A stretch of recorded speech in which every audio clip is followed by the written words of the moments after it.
Today is February 25th in the year 2003. I'm Karen Herman with the Archive of American Television, and it is my great pleasure to be interviewing Army Archer at his home in Westwood, California. Perfect. Going on at Beverly Range. Right. Okay, let's start the interview. Our first question is, what was your name at birth? My name at birth was Armand A. Archer. My parents gave me my first name and my last name, and they gave me the option of choosing a middle name by just giving me the initial A. So I have been the triple A all my life. And when did you start using the name Army? Well, kids would call me Army. Growing up in the Bronx, of course, a heavy handle like Armand is not exactly something that will that will keep away some of the tougher boys. But I use my byline of Armand constantly when I first started to work for the Associated Press, and also when I worked for the Hearst outlets. But when I started to work for Variety, the editor, Joe Schoenfeld, said, "Nah, everybody knows you as Army, and this is Variety, so your byline is going to be Army and not Armand." So I've been known as Army Archer in the biz now for 50 years, since we're talking about this interview being in the year 2003, and I started writing my column in 1953. April 27th was the first column. Growing up, did you have any nicknames? No, I didn't have any nicknames.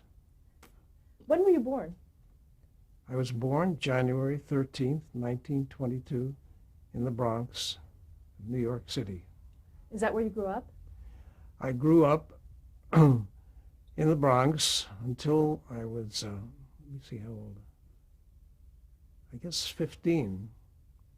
I went to school in the Bronx. I went to public school, PS 70 in the Bronx.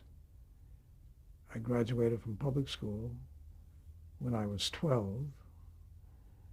And then I went on to Townsend Harris High School, which is the high school for smart boys, because you did the 4 years curriculum in 3 years. And it was originally Townsend Harris Preparatory School for the College of the City of New York, CCNY, which is located in Manhattan. But when the college had so many students, they pushed out Townsend Harris, the prep school, and pushed them downtown to 23rd and Lexington Avenue into an office building where the City College Business School was located. And Townsend Harris was given 3 floors, from 9th to 12th floors. And so I went to high school downtown, New York City, graduated from Townsend Harris High School when I was 15. And then went on to spend 2 years at CCNY College. And then when my family moved west to Los Angeles, I transferred to UCLA, where I graduated in 1941. What year did you move to Los Angeles? I was 39. Going back, what was your mother's name? Her name was Mina, M-I-N-A. Her maiden name was Oscard, O-S-C-A-R-D. She was French. Did she work? She worked when the Depression hit. How did the Depression affect your family? I'm sorry? How did the Depression affect your family? Well, like it affected everybody. My mother went to work. I tutored. I got a job working as an usher at the Criterion Theater in Times Square. And I would go to work at the theater after I left my last class at school, go to the theater. I worked what was called a split shift. I worked from, I guess it was about 5 to 9, and then we took a break and came back, and I did my homework down in the usher's dressing rooms, locker room, not dressing room, locker room, and then came back up to finish the night shift, whatever time it finished, 12 or 1 o'clock, and then got on the subway and went home. How old were you at that time?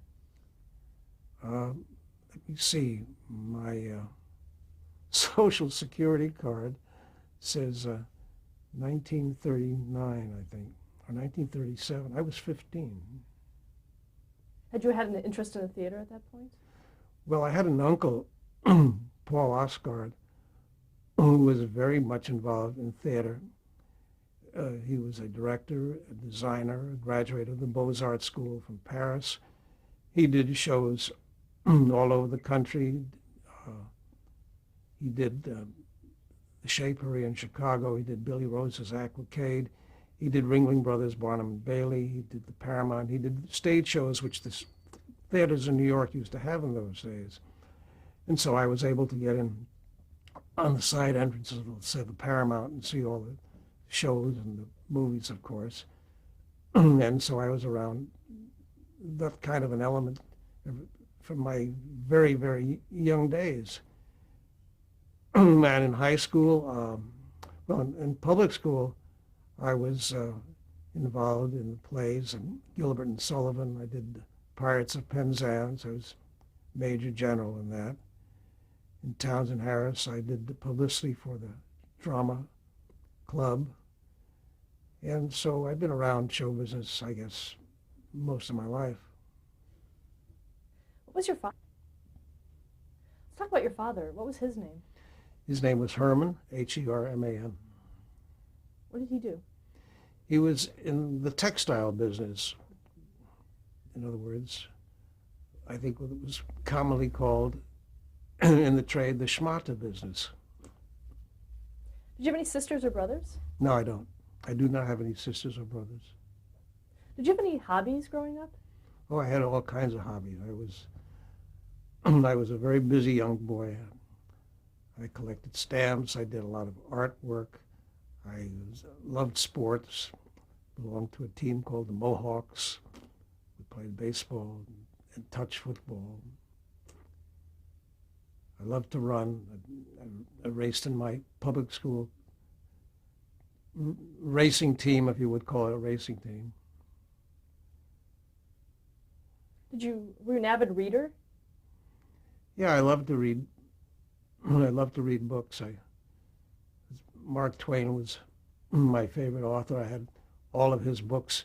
In those days, you could collect the books by clipping coupons from New York newspaper. So I would make sure that my dad always brought home. I think it was the World Telegram. I'm not sure now. It's been a while. Did you go to the movies? Oh yeah, went to the movies every Saturday morning.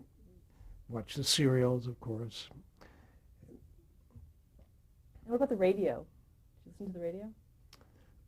Yeah, we all used to sit around and stare at the radio, and we would love shows like the Goldbergs, Amos and Andy, and of course Walter Winchell was a required listening on Sundays.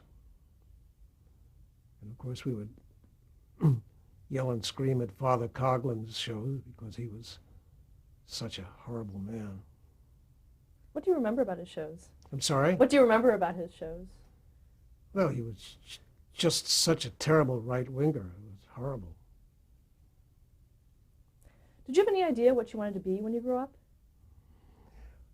Well, you know, like all kids, I thought, well, I'd probably be an actor, you know, since I was Major General in the Pirates of Penzance.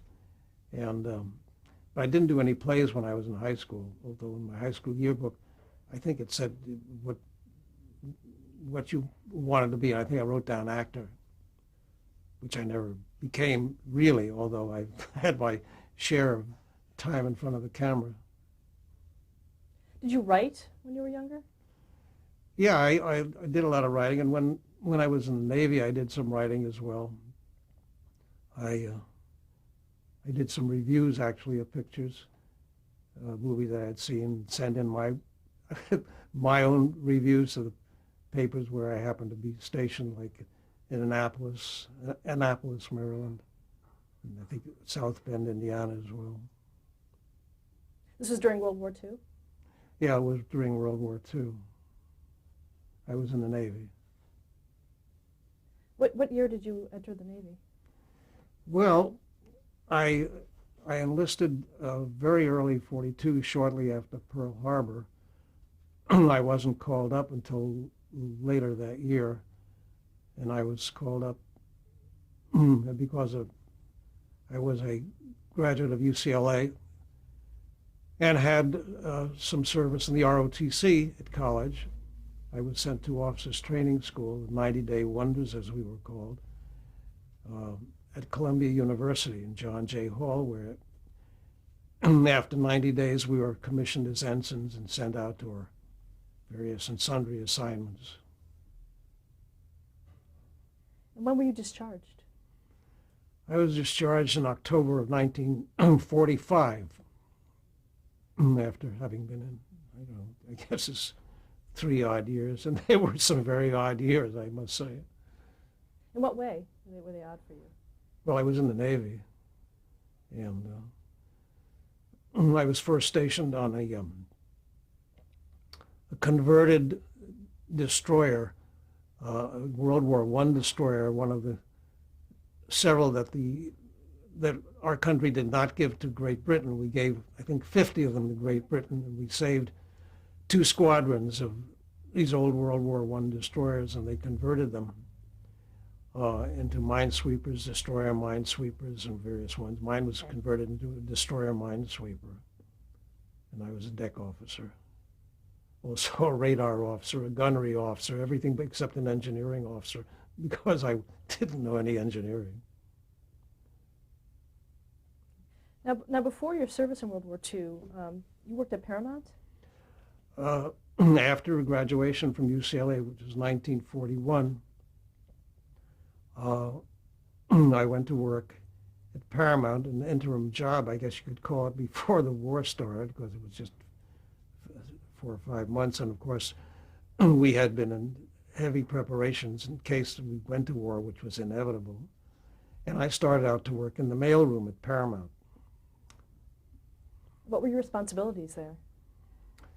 Well, the mailroom, of course, was such a coveted job because you got to ride your bicycle all around the Paramount lot and hobnob with everybody in all departments, especially, of course, on dressing room row, where you would get to deliver the mail to all the top stars on the Paramount lot: Bing Crosby, Bob Hope, Ray Milland, Paulette Goddard, and those who were visiting, like maybe a Marlene Dietrich. It was a very exciting time. Too bad it didn't last too long. Were you able to interact with those stars? Oh yeah, yeah, they were all very nice and very friendly. Alan Ladd was particularly friendly. Do you have any favorite story of that time in your life? Oh,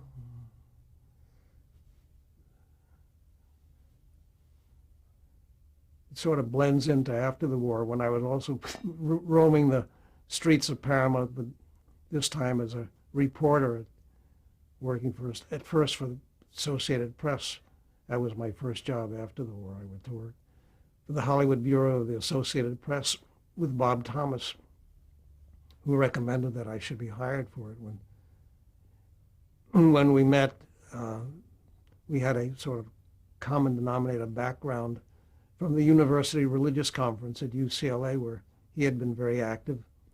And he heard, or a friend of mine in the Navy heard, that they were looking for some veterans to go out and do some speeches to civic groups about tolerance. And we were made up of Catholic, Jewish, Black, Nisei,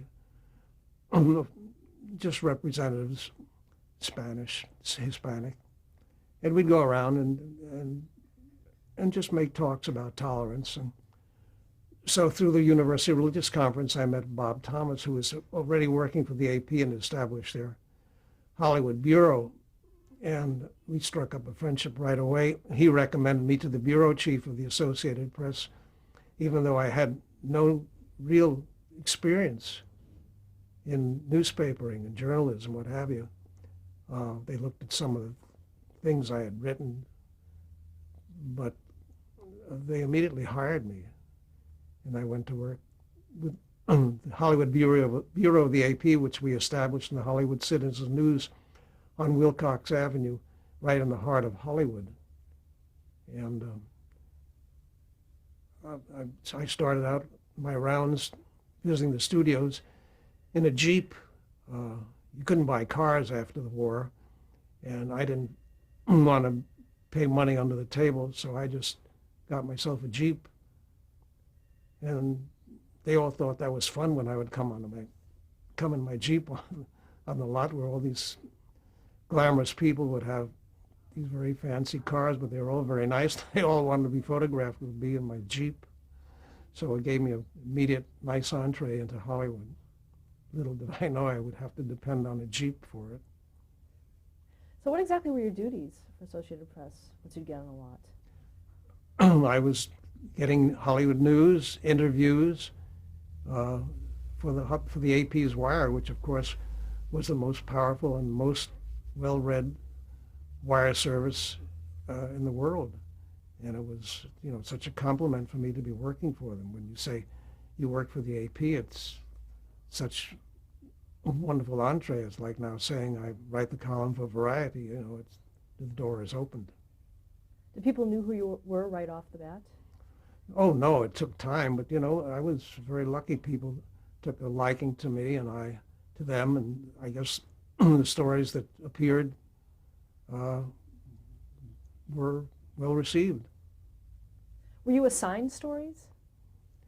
Well, Bob and I would sort of figure out what kind of stories and what kind of people to go after.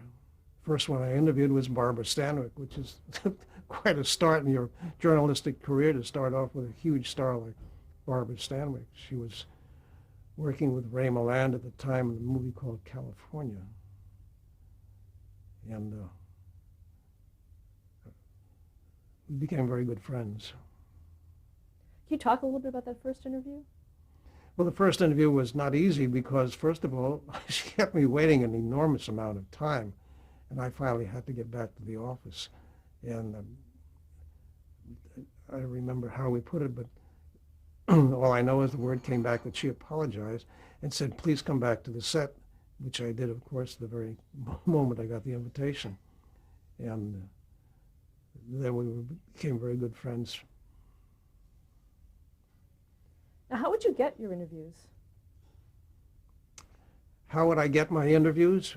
Well, in those days, the studios had publicity departments, which were very well run and very well departmentalized.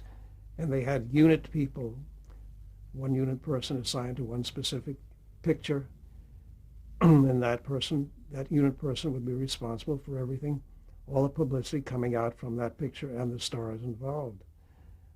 The studio had specialty people in their publicity department to teach the stars how to dress, how to act, would make sure that they went to all the proper premieres and all the proper openings.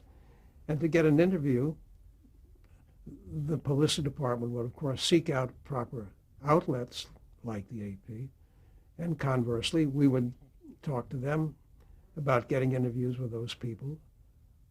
And so it was a very well-run machine. The studio and the press were really very well organized.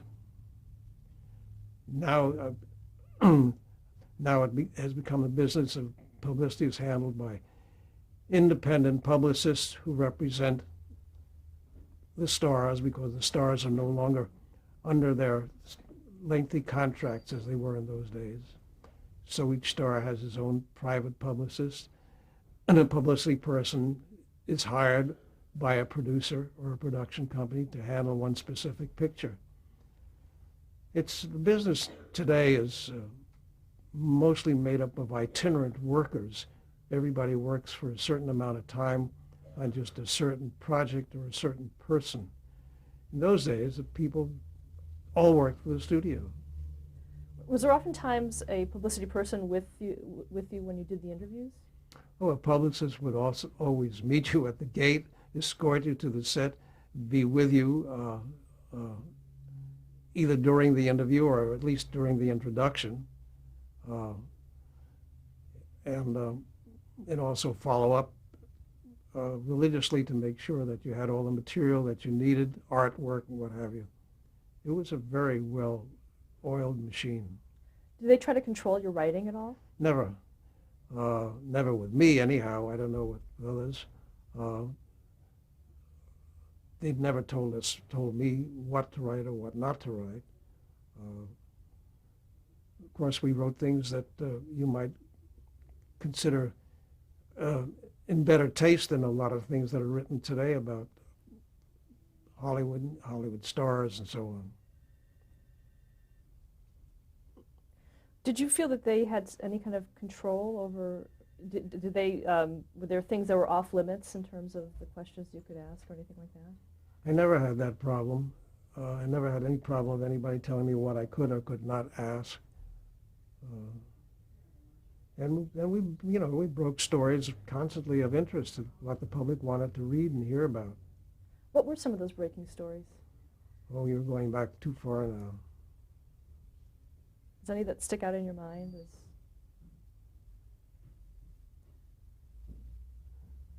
Not really. How big was the Hollywood AP office at that time when you were working there? Well, Bob and I were in the office on Wilcox. There was, let me see, there was Gene Handsaker and Howard Hine and Rosalind Schaefer and Bob and I. The five of us, plus AP Photos, of course. They had their own separate division. And when did you leave the AP? I left the AP in 1947 when I was asked by the Herald Express's columnist Harrison Carroll to be his assistant, or as the vernacular is called, his leg man. And I worked there until 1953 when I went to work for Variety. What exactly does a leg man do?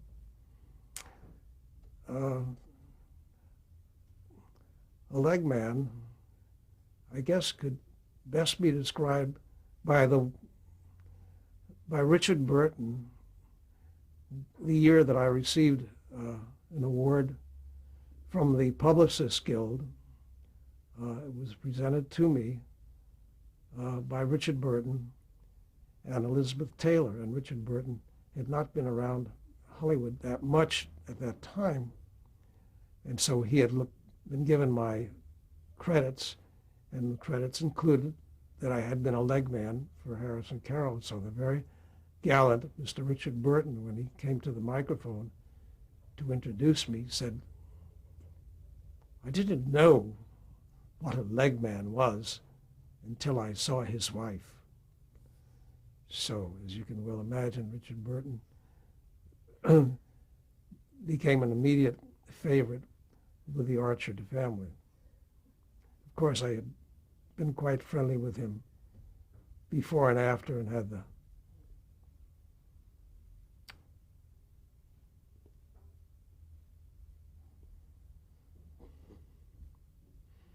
I did his obituary, and I did his eulogy.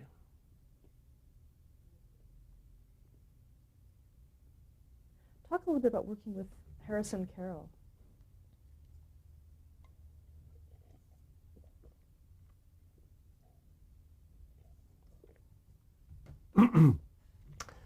Working with Harrison Carroll? Well, he was a senior columnist, and he had been around, and he knew everybody, and he knew everything about them, and he was more in the gossipy genre than I had been accustomed to in the Associated Press. And I was introduced to that because he covered the nightclub scene as well as the studio scene. And so I would go with him to Ciro's and the Mocambo on the Sunset Strip quite regularly, sometimes as much as twice a week, Tuesdays and Friday nights, where cafe society as it existed in Hollywood would be attending all the great shows appearing at the Ciro's and Mocambo. And stars would be there and dressed to the nines, you know, drinking to the tens, occasionally getting into some brawls as well, and sometimes with people they shouldn't have been with. And so that was an education and another life in Hollywood, which I got very quickly working with Harris and Carroll. And how would you work the nightclub scene? Well, working the nightclub scene meant, of course, seeing the acts that were there, seeing who was there, walking around from table to table if you knew who was there, and if you knew them, and picking up news items from them. If they happened to be going out for the first time, that would, of course, be of interest. It was always, news seemed to be abounding at nightclubs. Did people approach you with items, or? Well, people were all seated at the tables, you know. It was up to me to move around and talk to them, which no one seemed to object to. I wouldn't interrupt anybody, of course, when I didn't think it was a good time, like if they were in the middle of smooching, you know. So what kind of celebrities would hang out there? Oh, almost every starlet, as they were called in those times, and stars could be found at clubs, and it was just, and the cream of cafe society, people, producers, directors. Did you have a method for recognizing these people? Well, those people who went to those clubs were pretty recognizable. They weren't camouflaged with strange attires and strange haircuts and strange beards, or what have you, and you knew those people quite readily. Did celebrities know you at the time, at that point in your career? They started to know me since I was getting around to I would go to the studios during the daytime. I'd go to a different studio every day, but in those days you would find half a dozen major productions being filmed at each studio. I mean, like Monday I might go to Paramount, Tuesday I might go to Columbia, Wednesday I might go out to the Valley to Universal or to Warner Brothers. Friday I would like to go to MGM because that's where most of the action was. All those huge stages just bubbling over with productions, plus they had lots 2 and lots 3 at that time, which do not exist anymore. On lot 3 you would find the huge showboat, which they used to film. There was everything going on out there. And I would go from stage to stage, spending a few minutes whenever possible between takes or just observing them when they were shooting. And I would watch the biggest names of all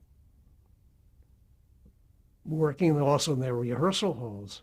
You could see them preparing for the great musical numbers. Gene Kelly getting ready for a number, or Fred Astaire getting ready, or Judy practicing. Also, Paramount had a dance studio where you could go and watch them rehearse. Stop there to change the tape?